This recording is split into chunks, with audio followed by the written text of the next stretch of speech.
And now a story from France. Bonsoir la France, sacre bleu, 1, 2, 3, 4, 5, 6, 7, 8, 9, 10. The story begins with Edouard René de La Boulaye, the author and poet.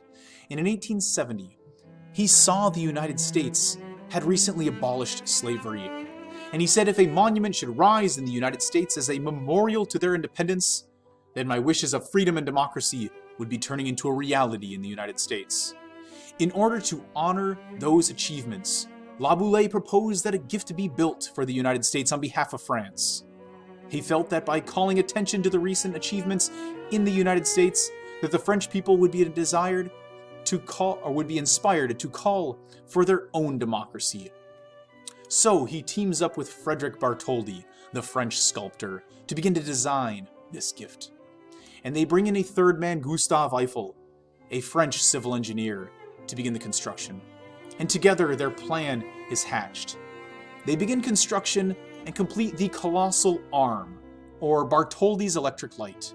And in 1876, they put on display at the Centennial Expedition in Philadelphia, Pennsylvania, the arm, hand, torch, and flame of this gift.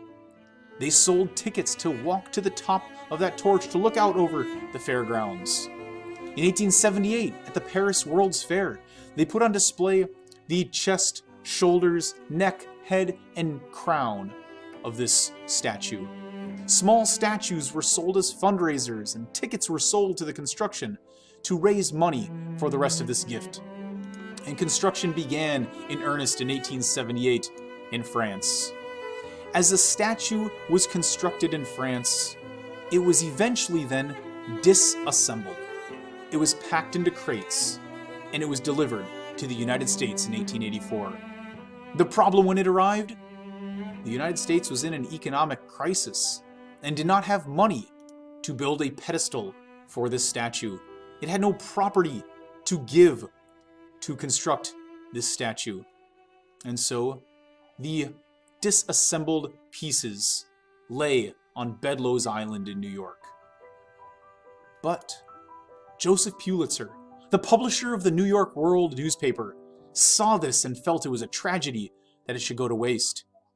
In 1884, he began to promote a fundraiser to build the pedestal fund.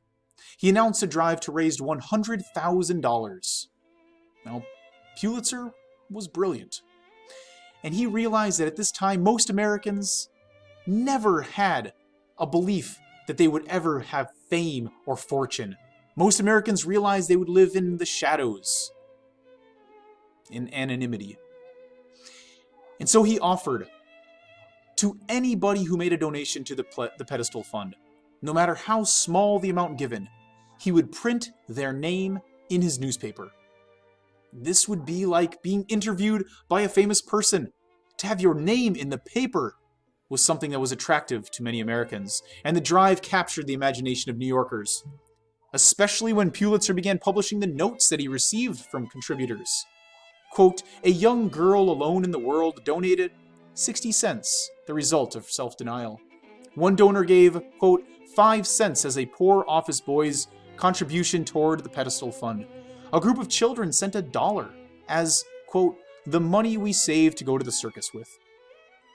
A kindergarten class in Davenport, Iowa mailed in $1.35.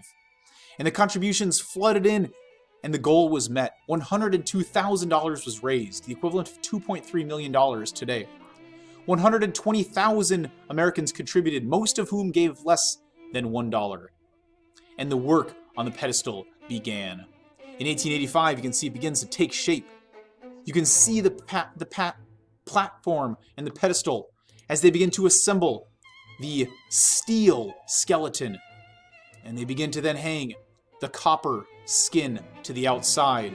You can see beneath that scaffolding the shape of the statue. And by now I'm sure that you realize this is indeed the Statue of Liberty. When it was originally built, the copper on the outside shined like 30 million pennies.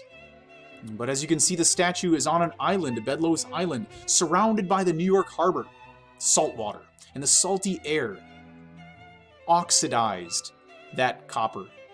And for 20 to 30 years, it oxidized before it finally reached the green patina that we all recognize today. From the base to the torch is 305 feet tall. 3 to 4 million people visit this statue every year. One last fundraiser. They offered up a poem. And this poem was written by Emma Lazarus. In 1903, her poem, The New Colossus, was placed on the pedestal. A piece of that poem went like this. Give me your tired, your poor, your huddled masses yearning to breathe free. What Emma Lazarus is saying here, and what the Statue of Liberty is really meaning, is that this land is open to immigrants. Send me your tired, your poor, your huddled masses yearning to breathe free. America is the place for you. The Statue of Liberty was seen as a welcoming beacon to people from all around the world to settle permanently in the United States. This is the story of the Statue of Liberty. This is a symbol of freedom, democracy, and acceptance to the rest of the world. Bonsoir, la France.